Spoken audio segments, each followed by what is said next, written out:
Hey fight fans, I've got some spicy news about the upcoming fight between Paddy Pimblett and Michael Chandler at UFC 314 next month. Paddy is absolutely fired up and believes Chandler is making a huge mistake by underestimating him. Can you believe it? He sent a clear message to Chandler today, and honestly, the confidence coming from this guy is off the charts. Paddy completely dismissed the idea that Chandler will knock him out. He actually said, "I don't think he's even going to get near me on the feet." Wow, that's some serious confidence. When they met in person, Paddy couldn't help but notice how much bigger he is than Chandler. He said people were shocked by the size difference, but he knew all along. He's making it crystal clear that the old guard is on the way out and the new guard is coming in. I can feel the generational clash brewing here. Everyone's saying Chandler will knock him out cold, but Paddy isn't buying it for a second. He reminded everyone about his fight with Bobby Green. Remember when people thought he wouldn't stand and trade with Bobby? Well, he did, and now he's saying his striking has gotten so much better since then. Paddy believes Chandler is preparing for the wrong fight. He thinks Chandler is expecting the same old Paddy, but he's evolved into something completely different. My movement is better, my striking is sharper, my timing is on point, and my fight IQ has gone through the roof. This is not the same fighter who fought Bobby Green, and to all the critics saying he's taking too big a step up in competition, Paddy remains completely unfazed. This is exactly the kind of fight he's been wanting, to silence all the doubters once and for all. People keep doubting me, saying I'm not ready for this level. Well, let's see what they say after I win this fight. They'll have to respect me then. What do you think? Is Chandler truly underestimating Paddy, or is Paddy in for a rude awakening at UFC 314? The tension is building, and I can't wait to see what happens.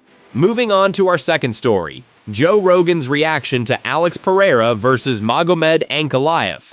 Not everyone was thrilled with the UFC 313 headliner earlier this month. Since Pereira's loss, there's been tons of talk about whether the UFC has a problem with boring champions now. But Joe Rogan, he sees it completely differently. On his podcast, he explained why he was actually thoroughly entertained by Ankalaev's performance. Rogan said the fight was so technical, and Ankalaev did a fantastic job shutting down literally the scariest guy in the division. Think about it. The consequences of exchanging with Pereira are incredibly high. One wrong move and lights out. What's fascinating is that while we always focus on Pereira's knockouts, Ankalaev has knocked out some of the best guys in the division too. He's only lost once in his entire career, and that was to Paul Craig, who has what Rogan calls the nastiest triangle.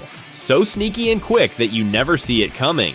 Rogan went deep on the strategy in modern MMA. Most fighters don't want to be on their back, so they focus on getting up quickly rather than working on submissions. But Craig is so high level off his back that he caught Ankalaev with literally 1 second left in a fight Ankalaev was winning. No one can deny that Ankalaev is an extremely well-rounded and talented fighter. We're talking about a guy who's lost just once, and that was 7 years ago. He's recorded some incredible finishes, even though he's been in a few fights that had fans yawning. What do you think about Ankalaev? Do you see him beating Pereira again if they book an immediate rematch? I'm dying to hear your thoughts. Now for some major news. Dana White is finally stepping into the boxing world, but a top promoter has sent him a clear warning. This won't be an easy ride. If you've been following Dana for years, you know he's always been interested in promoting boxing, but at the same time, he's been extremely vocal about how much he hates the way the boxing industry operates, calling it disorganized and corrupt. Well, after years of speculation, Dana is officially making his move. He's partnered with Saudi Arabia's Turki Al Sheikh to launch a brand new boxing promotion called TKO Boxing. According to Dana and his team, this new company will shake up the sport in a big way. They want TKO Boxing to operate more like the UFC,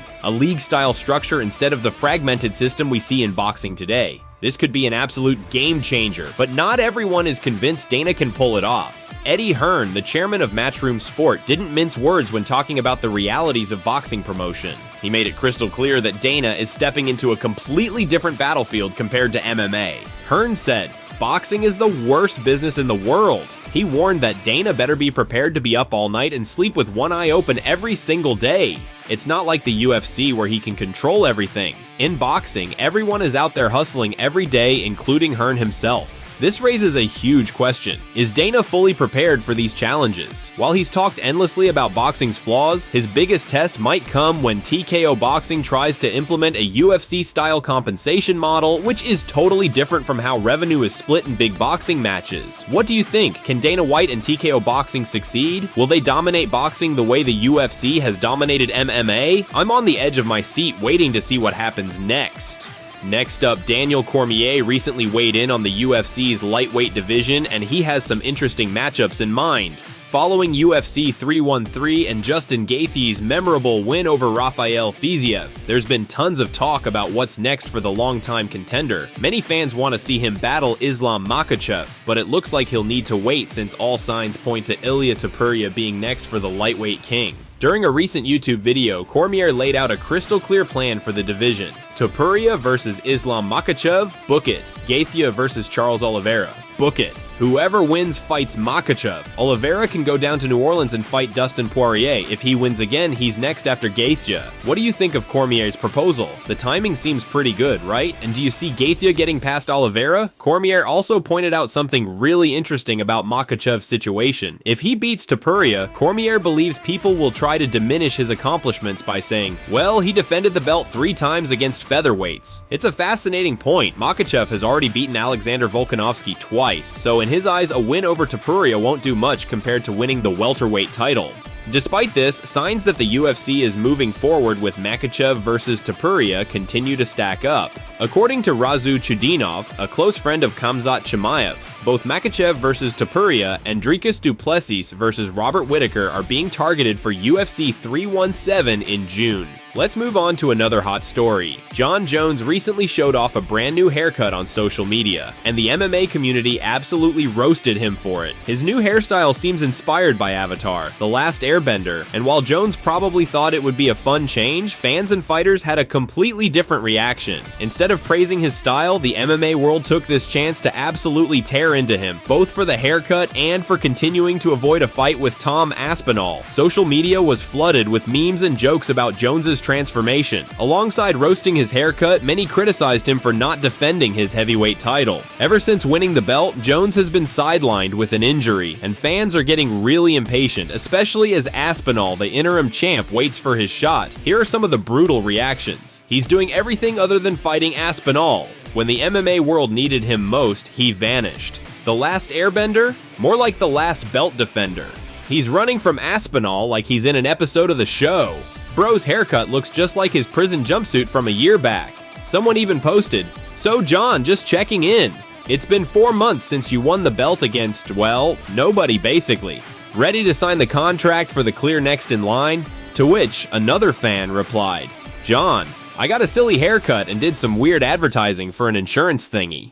The arrow on Jones's head prompted one fan to joke it's pointing in the direction he'll fall when Aspinall knocks him out. Jones hasn't responded to the backlash yet, but knowing him, he might just laugh it off or fire back at his critics. What do you think about his new look? Should he focus more on getting back in the cage rather than changing his style? Finally, I've got news about potential replacements for the Chandler-Pimblett fight. As of now, Michael Chandler versus Paddy Pimblett is still a go for UFC 314, but that hasn't stopped other fighters from putting their names forward as potential replacements. Rising lightweight Mauricio Ruffy recently made it crystal clear that if either Pimblett or Chandler drops out, he wants the UFC to give him a call. He posted in Portuguese, "UFC, I'm ready to face Michael Chandler or Paddy Pimblett if the fight falls through. I'm 100% physically ready. You have my number, just call." Given that Ruffy isn't ranked in the top 15 yet, you've got to wonder if he'd be the UFC's first choice. But he is coming off an absolutely jaw-dropping knockout of Clay Guida at UFC 313. Would you want to see Ruffy throw hands with either Pimblett or Chandler? Another fighter more than willing to step in is Jared Gordon.